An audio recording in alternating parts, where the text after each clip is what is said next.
All right, good evening, everyone. Today is Tuesday, April 5th. This is the regular meeting of the Rhinebeck Central School District Board of Education. May I have a motion to approve the minutes of the March 12, 2016 special meeting budget workshop? So moved. By Lisa. Second. By Deirdre. Any discussion or changes to those minutes? Okay, seeing none. All those in favor? That's unanimous. That motion passes. May I have a motion to approve the minutes of the March 15, 2016 regular meeting? So moved. By Lisa. Second. By Deirdre. Any discussion or changes? Okay. All those in favor? That's unanimous. That motion passes. We have an opportunity for public comment. Would any members of the public wish to make a comment at this time? All right, seeing none, we'll move on to a review of the proposed 2016-17 budget under development. Okay. So I'd like to start with the budget documents that were in your packet.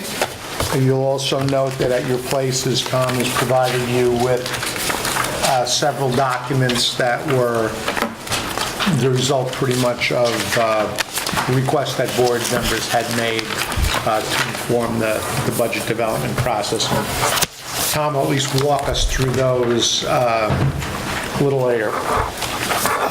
So I draw your attention to document 4.1.1, which is kind of the running document that we keep of changes to the budget, and we're on our, I think, our fifth iteration at this point in the process.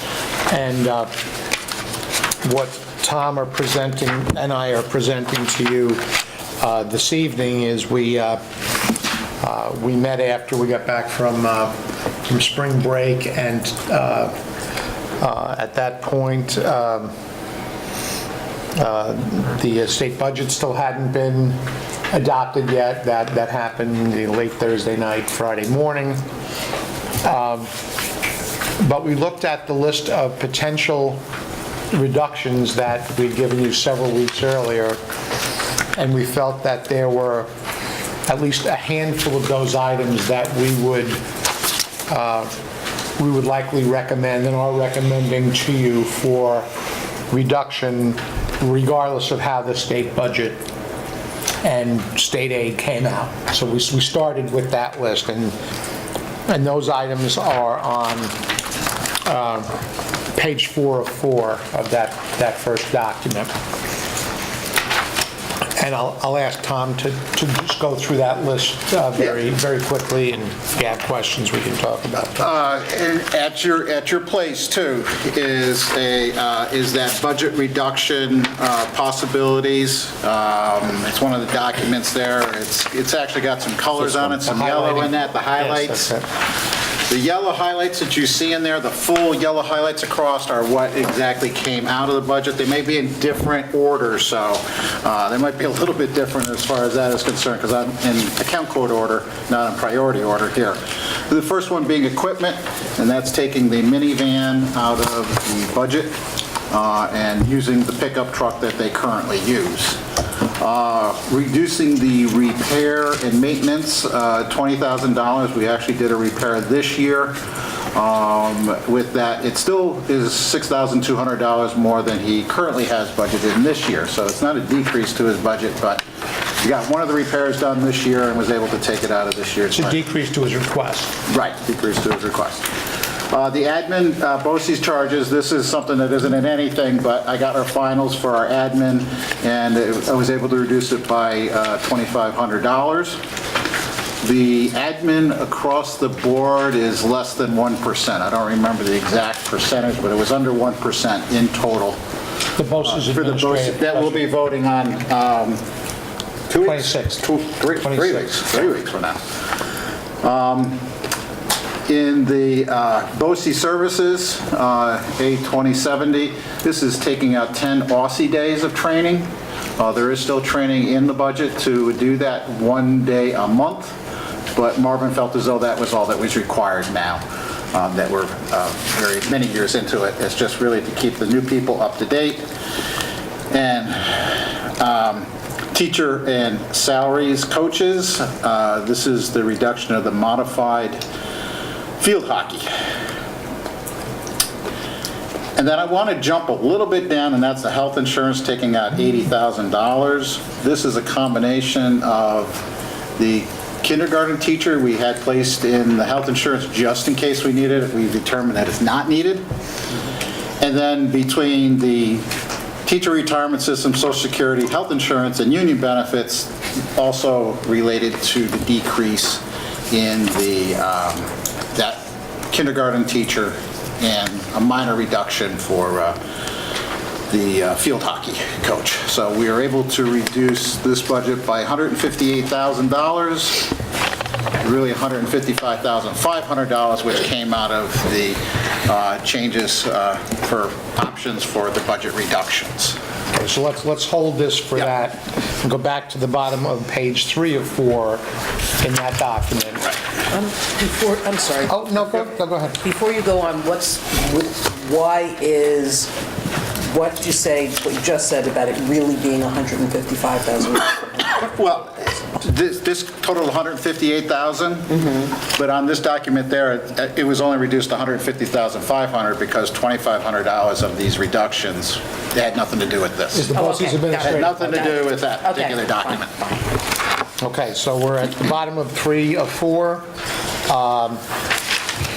As we're preparing the board packet on Friday, we started to get the news of the state budget, so we thought one of the things we know that we were looking for and that did happen for us was a reduction of the remainder of the gap elimination adjustment monies, which was $163,464.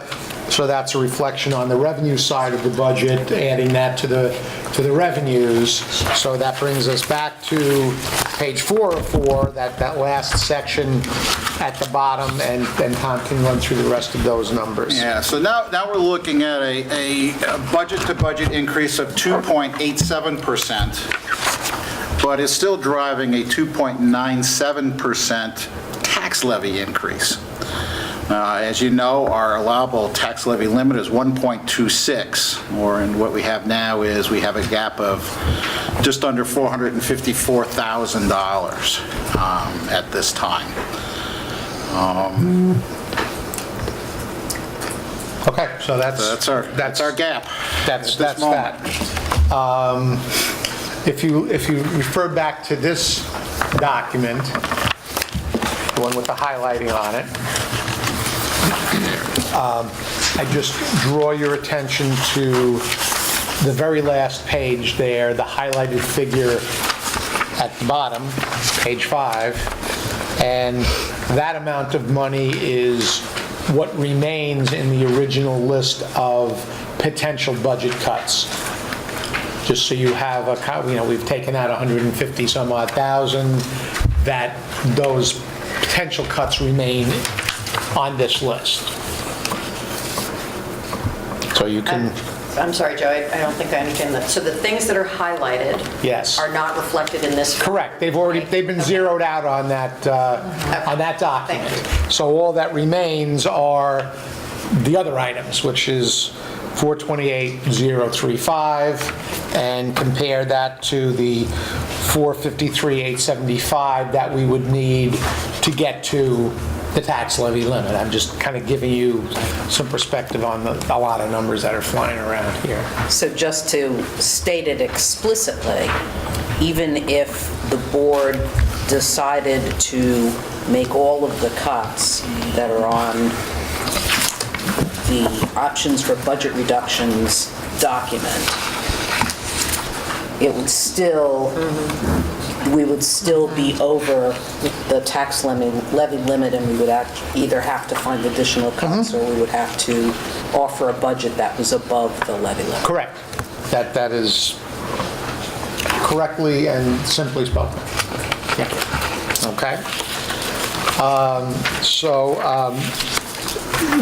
I don't know, and we can if you want to, but the backup for this top document that we've just gone through, the next document there in your packets is the revenue budget that is part of the fifth draft. And again, there are no surprises there except for the increase in state aid. I mean, again, there's not a lot there, but if you have questions, certainly now's a good time to ask.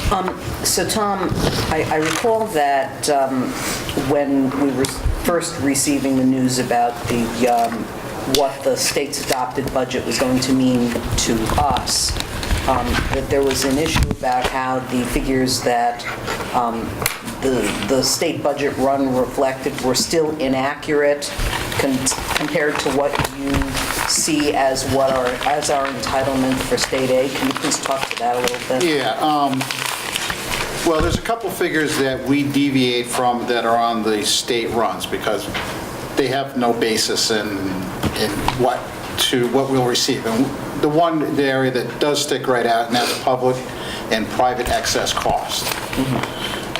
Those are based on other figures that they just put in there. I don't know the exact method in which they do it. When you say they, you're talking about? The state education department, Okay. when they put that together. It's not formula driven at all. That's really what they think you're going to get based on the current year, not on actually what's happening this year. So we have already made that adjustment in the budget a couple of times ago. I think we're budgeting $275,000, and we've worked with a person out of the STAC unit to come up with that exact figure. It's actually like $276,000 we're receiving. I budgeted $275,000. That's if everybody stays through the end of the year. But if someone leaves, that means we'll have less expenses this year, so that helps out in that respect. So that's one aspect of the revenues, and if I can find the rest of the stuff I have.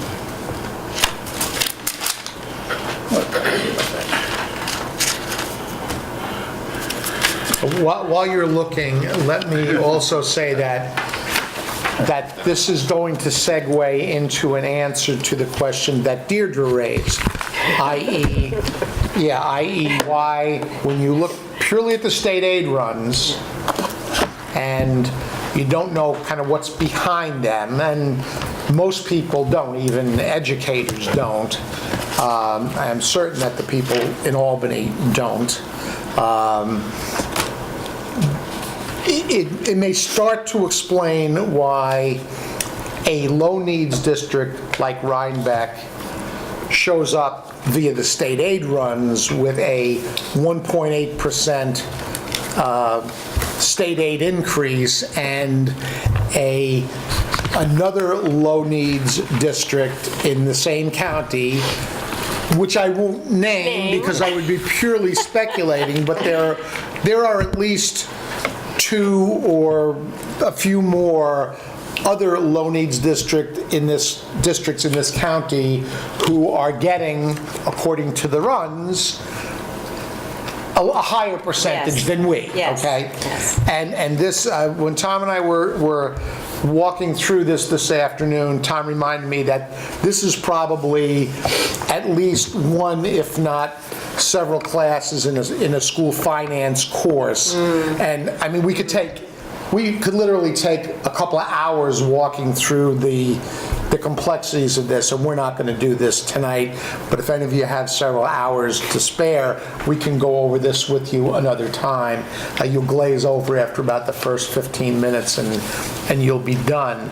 But what Tom is referring to is one potential reason for the discrepancy in that increase. For example, if the private and public excess cost aid numbers were current and not lagging, we would be showing more than a 1.8. Now, maybe not 17% increase, but we might be up there with some of the other districts. But because that piece of aid, that formula-driven aid, hasn't caught up with, the state aid runs haven't caught up with it doesn't reflect that we're getting more aid. So that's just one possible explanation out of probably a couple of dozen that different districts could have going for them that may show that they're getting more or less state aid than we do. You can't take the state aid runs on face value. They are incomplete, not completely accurate guesstimates at best. What a business official like Tom will do is go through that line by line and look at each piece and say, yeah, that's accurate. No, that one's way off. We know we're going to get more money, and he's already done that research on the private and public excess cost aid pieces. There are other pieces in there that may not be, or I'll give you another example.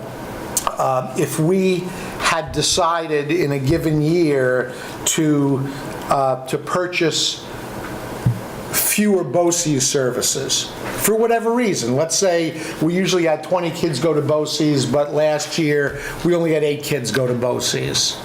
So when you spend less, you get less aid the next year. And when you look at the Dutchess districts on that state aid run, we don't know how many other districts spent less, so they're getting less aid. Building aid is another factor that, if you were in a school district like Rhinebeck, for example, and you had debt service like we did on the Bulkley Middle School, which was built almost 20 years ago. Well, when that comes off, then you're not getting any more aid. So there's less aid that you're getting. If it was a year earlier and you were still getting aid, then we might have shown a 3% increase in state aid because, or maybe more. Well, I'll I'm tell not you, sure. it actually tells us on these aid runs. Okay, go for it. And this is a big thing because we did lose about $108,000 in building aid. But we also have a like reduction in our debt service. So, we reduced the budget by that amount, well, they're going to reduce our state aid by a certain amount. But this is our state aid increases without considering building aid. Because building aid actually increases. I know of 2 districts here who have a bump in building aid. Well, it increased their percentages. So just to give you an example of we're at actually not considering building aid, just taken out of the picture completely. Ours is a 6.96% increase. You take the state aid out, it goes down to 1.81. Well, that's a factor of it. These are just a few of them. 6.26, 7.42, 10.47. 6.18. These are without building aid figures. 6.96. These are other districts. 7.66. 6.56. So we're right in the ballpark with everybody, but depending on the reporter and which line they're looking at, it makes a difference because even they have a tough time reading. And this was especially tough to read because of this gap elimination thing, because it actually isn't figured into those figures. So even a place that had 6.26, they got 0 in the GEA because it had already been wiped out. They got it in the previous year. Well, we got 6.96, plus we got another $98,000 in the GEA. So it's very hard to read that, but just to give you an example of, and Joe is very accurate as far as BOCES aid, and we got a little uptick this year in our BOCES aid because we're spending more through BOCES this year, and it's reflected in that a little bit. But there's really only a couple of them that are like everybody's the same, and that's called instructional aids. Textbooks, software, and library books. Everybody gets the same per student, no matter, you got to spend at least that amount of money. If you don't spend it, you don't get it. So you got to spend your money. So everybody gets the same across the board.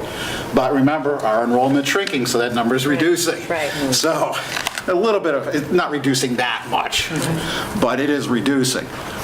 But then you get into something like a BOCES aid, and he said, well, it depends on how much money you spend to get back. But what percentage do you get back? Now, this goes back to that combined wealth ratio we talked before. We're right at 2.0. Here's one of the factors that it's 50% on property wealth and 50% on income wealth. That 50% is determined by the wealth of all the buildings and property in the school district. Our number is about 2.3 on the wealth ratio, 2.3. So we're property wealthy, and our income wealth is about 1.70. So more property wealth than we do have income wealth. So there's a little bit of a disparity. We have the property to pay for it, but not quite the wealth to pay for it. That's a little bit, and everybody's been at, because there are some schools where it's really, really skewed, where their property wealth is a 4, but their income wealth is a 0.5, but yet their rate is like 2.25, and they really don't have the ability to pay their taxes, because it is property wealth, not income wealth. And that's kind of one of the disparities that New York State has about payments and putting the pressure on communities to pay for it, because they're taking into account property. And what can you do with property? Homeowner can sell it, rent it, whatever, but they can't turn it into cash. It's not a liquid asset. It's not a liquid asset. So, that's a little bit of it. But when you get into that wealth factor, then depending on what your wealth factor is, it will reduce your percentage. To give you an example, our wealth factor, and I've talked about this in public excess aid and private excess aid, and there's a figure in there which changes every year, and that's how much the school district should our taxpayers be paying towards each student that is placed either in a public setting, meaning BOCES, or in a private setting, such as the Center for Discovery. Yes, for special education. And one of the things that's been changing is because our wealth is high, is that we can afford more to pay towards these. So where I have to pay the first $55,000 of a student who's going into a public setting, where there may be another school district because of the wealth, you're only paying the first $25,000. Right. So so we're picking up that difference. So, but it also does another thing too, is it also deflates the percentage of your rate. So not only does it create a high wealth, then we get slammed also because we only going to get a percentage of that. So in other words, you don't get 100% of that back. In reality, after I figure that out, I only get 30% of what that is because of my wealth again. So it's just a double whammy. It's just hitting us over and over again. It would be, and I could work this up and say, well, a student in this district, we would get reimbursed this amount. A student in another district, they're going to get reimbursed that amount, just because they lived over the border. Different zip code. Different zip code, they get a different reimbursement than we do. Unfortunately, we're all under in the past, and this has happened since day one. This has been happening since state aid was created. But in the past, we've been able to, what do? You increase your tax rates, unfortunately. But now we're limited by the tax cap by doing that. So in the past, it's never been an issue. But now it's really becoming an issue because we don't have that ability to raise taxes without overriding the tax cap. So that wealth factor is just about in every formula you see. And then there's formulas on top of that formula. And we can go through some of those more important ones, because I think it's important that everybody understands that. Because not only does that wealth factor change it changes so many different numbers. Right. Which unfortunately, for us, it's not a positive for us. It sounds great, but it's not a positive for us, because that doesn't drive the money back to us. So in the interest of time, does that answer your question, or at least? No, absolutely, because, as we all know, this weekend it was a front page story in the Poughkeepsie Journal about the state aid runs and the percentages. So I really am grateful to you for taking the time to explain that, so that our voters who are watching can get a little bit of a sense of what the factors are that are in play here in Rhinebeck. All they see is that number. They don't understand what it means. And the biggest factor was our reductions in building aid. Okay. It had a huge impact. I mean, you lose over $100,000 on $3 million, that's 3-4% right there. I mean, that's why 4 or 5% below everybody else. It's really because of that bill. Now, we didn't gain anything in foundation aid or anything Right. else, so I don't want to say, oh, yeah, but that GEA, helped restore it, Did, which yeah. helped, no doubt about it. But that's the only place it helped. We didn't get an increase in anywhere else. Yeah. Well, and in terms of the foundation aid, I mean, they being our legislators and our governor, made no bones about the fact that foundation aid was going to higher needs districts, okay? And you also may recall that in the last budget cycle or two, they got more, if not all, of their gap elimination aid returned to them. The lower needs districts, they kept taking that out. So finally, with all the clamor and the gap elimination adjustment, the lower needs districts finally have gotten that. And when we were talking with any number of venues, including meeting with our legislators, if anybody had asked me, and the question had been posed in a few other meetings that I was at, would you rather have your gap elimination aid adjustment restored, or would you rather have foundation aid? Well, for me, the answer was a no-brainer, because knowing that we wouldn't get much, if any, foundation aid, I'll take the gap elimination adjustment aid, and now that's back into our aid formula for for the foreseeable future. But foundation aid, we're going to be on the short end of that stick because of our wealth ratio. I mean, that's just the way it is. Agree with it or not, that's what's driving that formula. Now, if the foundation aid formula were fully funded, which they did 10 years ago for 2 years, and then put a moratorium on it for 3 years, and then just stop doing anything with it, except for high needs districts. So we figured at one point, how much foundation aid have we not, like $4 million over the course of a lot of years? That if the formula ran for everybody fully, which it didn't run for anybody fully, it still isn't running fully for any school district. I mean, there'd be a lot more money that the state would be putting into public schools based on honoring their own formula. They don't honor their own formula.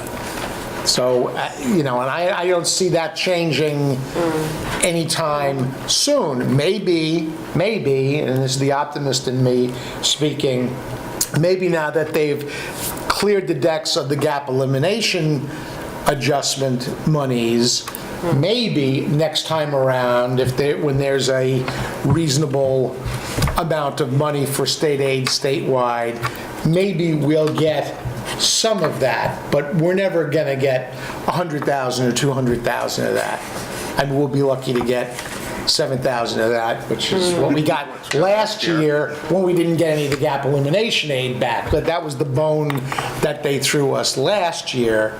So maybe they'll continue to throw us a small bone in foundation aid because there's no gap elimination adjustment money to throw our way. So I mean, that's kind of the game that they're playing. And I don't use the word game in a pejorative sense here. That's just the way they're funding, and they are, to be fair, they're funding high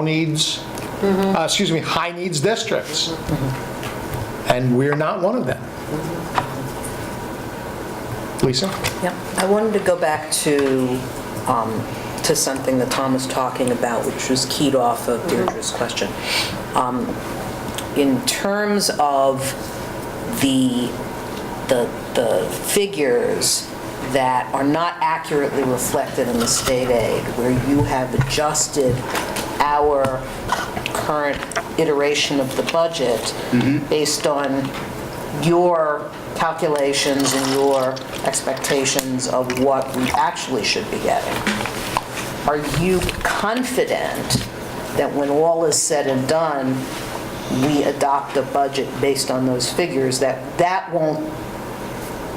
we won't have a problem after that point. No, I'm very confident with this one, especially we had the stack unit come down here and with me and Christine, and we sat down for at least 3-4 hours with her and went over the numbers to understand the whole process, and she said, yep, you understand what it is, so it was good that she affirmed what I had presented and put into the budget, Okay. so I felt good about that. Okay, So, okay. yeah. I have one follow-up question. Bullet aid, Okay. Yeah, I got a call on Friday from Assemblyman Cahill's office.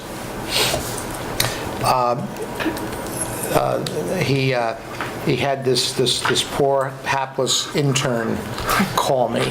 So it's not good news.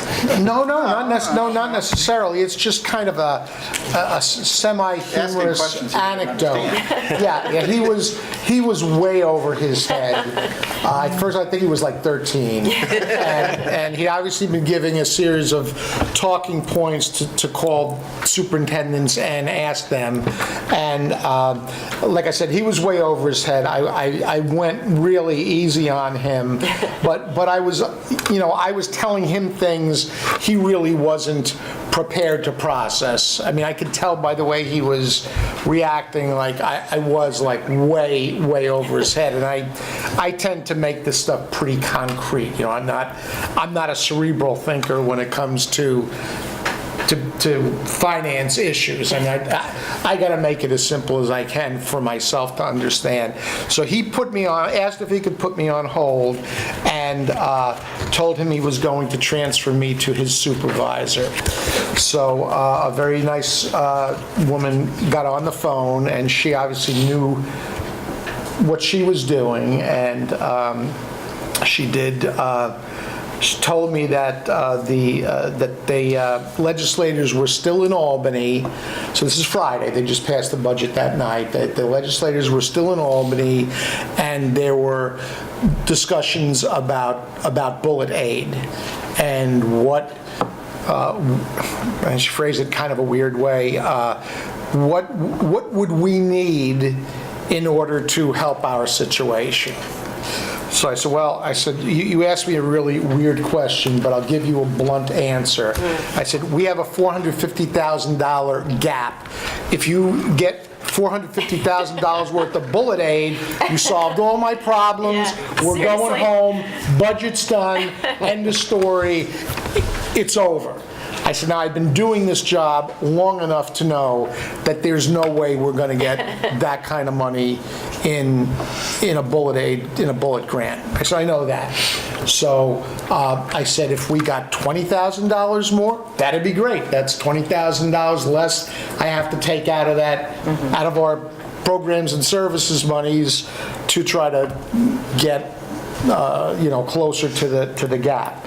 I said, being a realist, I said, if we got $100,000 or $150,000, and there was one year, not too many years ago, that we got a $100,000 bullet grant from Assemblyman Cahill. So I said, to be more realistic, $100,000, $150,000, that would go a long way towards keeping us from having to cut stuff out of our budget. And, she thanked me, said it's very helpful for me to have specific numbers as to what you need. I'll pass them along to the assemblyman, and end of phone call. Obviously, I haven't heard anything back because I'd probably be jumping up and down. I mean, hopefully. You wouldn't have buried that. But the only other thing I will say two things. In past years, when we've gotten a bullet grant from one of our legislators, and we got them from Senator Saland in the past, we got a very small one, albeit something, from Senator Serino last year, somewhere along the lines of $7,000 or $8,000. When we've gotten the bullet grant monies, they've typically come after we have finalized the budget, which doesn't really help us address a shortfall. I mean, if I find out, if we adopt the budget on April 19th, and I get a call on April 20th telling me, hey, I got X amount of dollars in grant money for the district, we already adopted a budget. I mean, I can do something with it after the fact, but it doesn't help me to present and promote a budget to the public. I can't figure that in. And, we've already started, reporting this to New York State, and that, the die is cast at that point. The only other thing I would say, at the risk of giving anybody false hope, is that I have never gotten a call from a legislator about bullet grant monies the day the budget was adopted. That has never happened in my entire career. So that was something unusual, to get that call and get asked for that information when the ink wasn't even dried on the budget yet. Does that mean something good? I don't know. I'd like to think so. It's a lot sooner than they've ever talked to us about it, but that doesn't mean anything. So we'll keep you posted. But right now, what you see is what we get. Joe, isn't it also true that some of those bullet aid grants have been for specific things, not just unrestricted funds? Sometimes they have, and sometimes they haven't. It has varied, and I couldn't tell you. I could speculate, but I couldn't tell you for sure what drives that. I'm thinking sometimes X is a hot issue, so there's some political mileage that is to be gained out of funding X, like technology. Technology is a big deal. Hey, I got you an extra $50,000 for technology, so then you're locked into that. If you knew it before the budget got finalized, you might be able to swap out some things, but when you get it after the fact, I mean, hey, thanks, we'll take it. And if we don't take it, somebody else is going to get it. So we might as well bring some of that money back into our district if we have the opportunity. And sometimes it's just given for general purpose stuff. I've seen it done both ways. It's been done here both ways. Diane, did you have your hand up? Okay, Laura?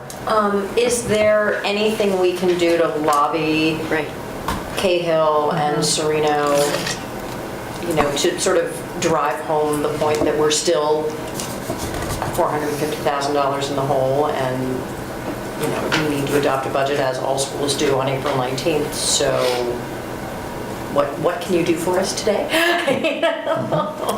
We could. Yeah, I mean, we could send them a letter, we could send them an email, we could call them. I've already talked to Assemblyman Cahill, so he knows what we need. But the other two, we might be able to, I mean, it couldn't hurt. I'll just add that, I did have a conversation with Senator Serino's office the other day. I was actually calling there on a different matter, but I had a conversation about the budget because it was the day the budget was passed, and I did make it known what our gap was, so they're aware of it. Whether we'll go anywhere or not, who knows, but they are aware of the amount. Yes? Well, I would just encourage that you do communicate additionally about that. About the actual numbers and, succinctly. Yeah, we can certainly do that. I mean, yeah. it's a postage stamp or a couple of electrons. email, and, Deirdre? Yeah, and if there's anything that, if it makes sense for us to, back up the communication anyway, you'll let us know. But, I mean, I was really struck in our meetings with legislators this year about how fairly detailed and frank our conversations were, and I felt that we were heard in those conversations. That was heartening, and it's particularly heartening to have this kind of phone call, as you say, come on the day that the budget's announced. Yeah, So, let us hope there may be some way to work forward with our elected officials. Yeah. So this kind of leads us into where do we go from here between now and the 19th, and that's 2 weeks. And Tom has provided you with some additional documents. First, I would just bring to your attention that that Tom, with some assistance from Steve, put together our 2014-15. This is this past year, athletics by sport, and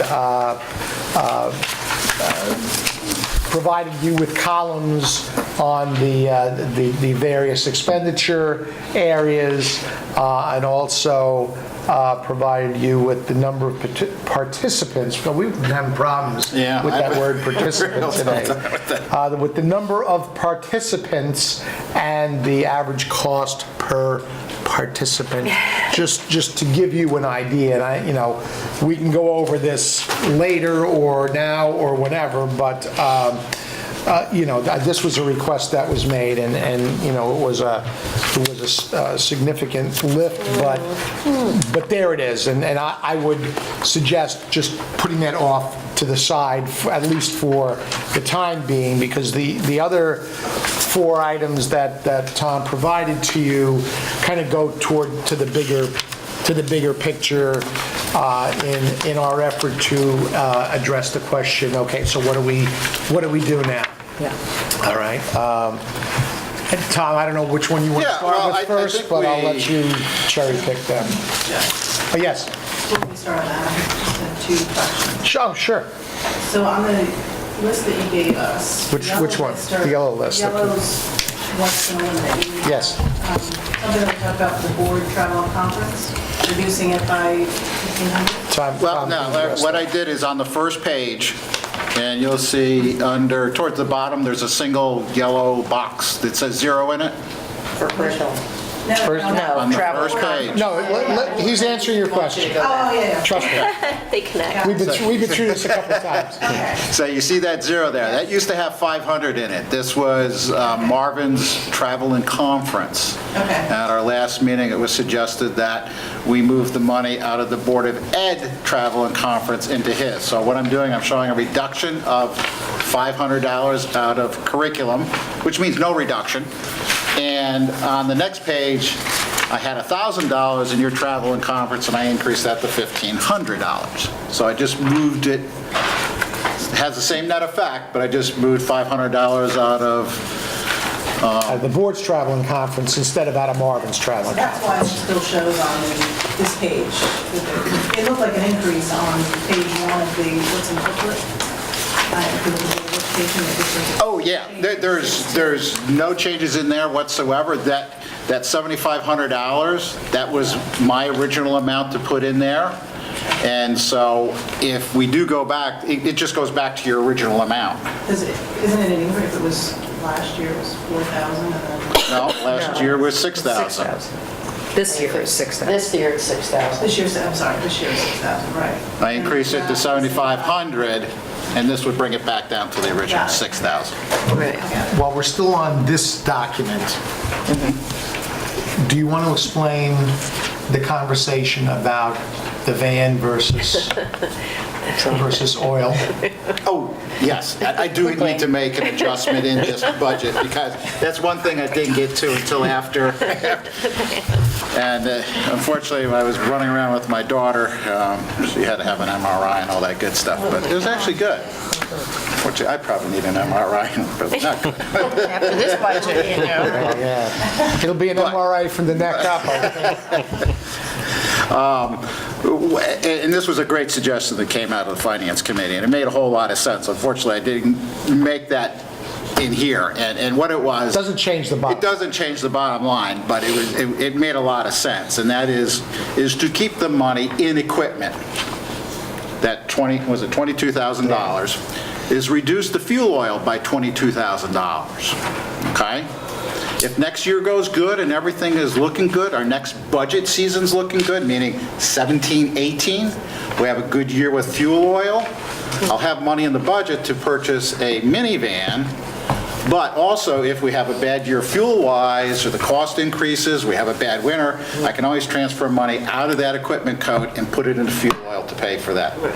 So Remember that you can transfer out of equipment, you can't transfer into equipment. So once you take it out, you can't buy that minivan. And for anybody who's listening to this at home, this is a minivan that was how many years old? I mean, it was in double digits, and it basically it's about 14 became irreparable this year.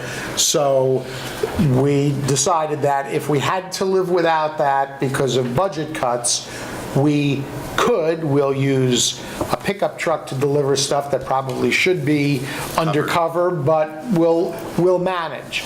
But this option gives us the option, if we don't have to spend as much fuel oil as we have budgeted in the event of another mild winter, that we have it in equipment that we could purchase it at the end of the year, not in the fall. We don't know what the winter's going to be like in the fall, obviously. So I just wanted to make sure, you'll see that a little differently on the next iteration of this, but it doesn't change the bottom line at all.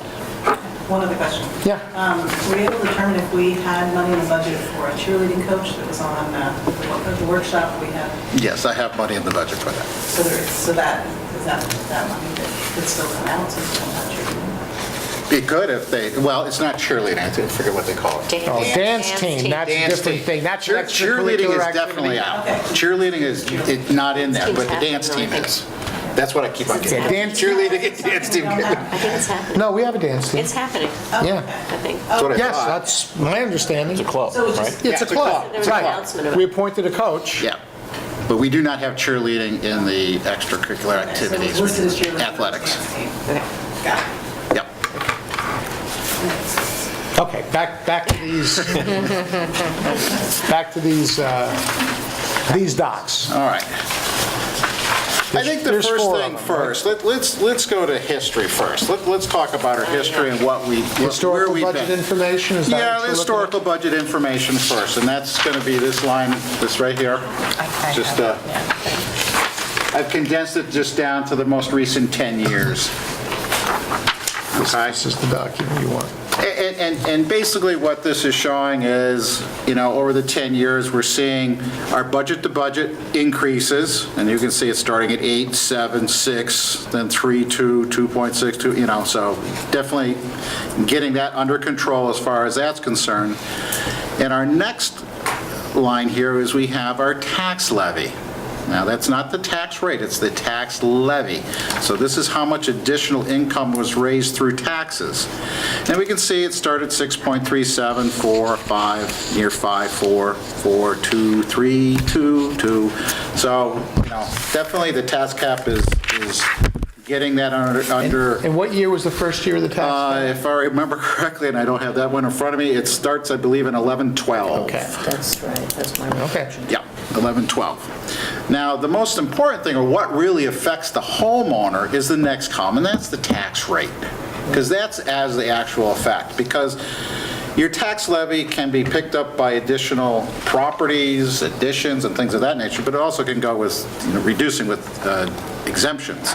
But as we can take a look at these tax rates, and you'll see we had a -5% and a tax rate, then it went up 4, then it went down 6, an Almost 8, a 12, and then 4, 2, 3, 2, and then 1.4. Really low. But if you look over and if you see the negatives, and if you look over to the next column, full value, this is the one that can play havoc. And that is the value of your town. And that's all your properties. And this is where I think there's a huge issue all across New York State. Because one town will value properties different than another one, and they got this 100% valuation.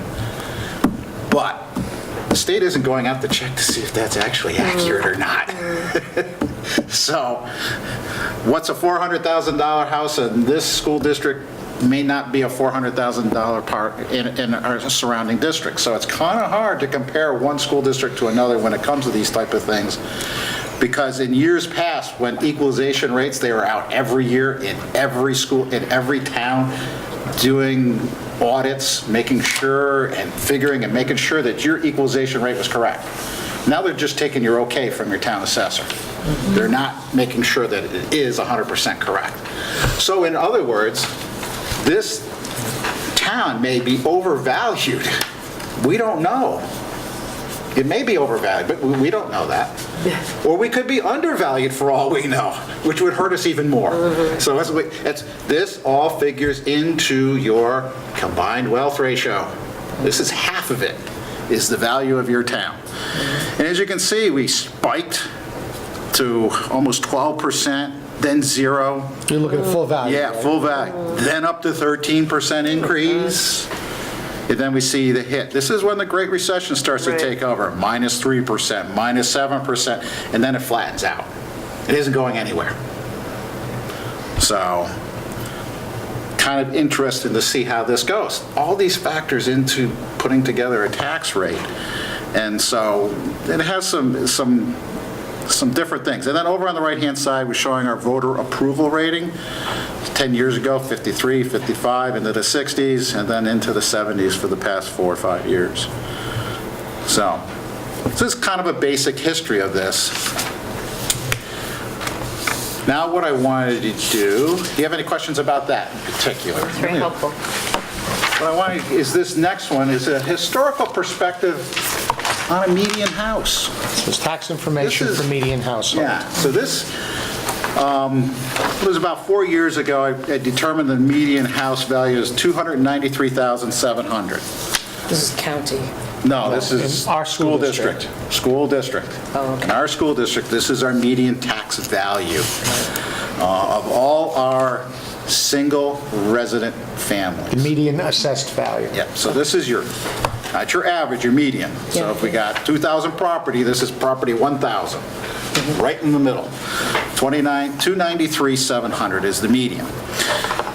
So what I did was go through and determine their various tax rates and multiplying it out by their taxes paid and what their stars were. And you can see the stars go down, down, down, down, and continue to go down, down, down. Though next year I do see there is a bump next year. They've already told us our number for next year is 646. But as we can take a look, really the effect here is under the taxes paid in star, way over to the right hand, way down on the right-hand side.